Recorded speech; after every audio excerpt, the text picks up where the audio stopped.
В Якутске по киберспорту соревнуются люди с ограниченными возможностями здоровья. В этом году турнир проводится в третий раз и собрал около 30 участников. Проверить возможности приехали ребята из Намского, Мегино-Кангаласского, Хангаласского, Усть-Алданского и Горного районов Якутии. Как отметили организаторы мероприятия, в предыдущие годы среди участников были девушки, и они занимали призовые места. В этом году самому молодому участнику 18 лет, самому старшему 31.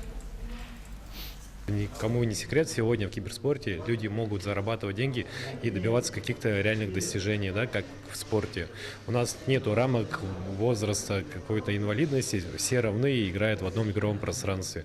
И, в принципе, мы очень рады, что это движение в Якутии начинает развиваться, потому что с каждым разом все больше интереса у лиц подобного рода, да, и думаем, что в последующем мы будем уже видеть и собирать полные залы таких ребят, и все-таки постараемся найти своих чемпионов, которые уже будут представлять свою честь на больших крупных мероприятиях.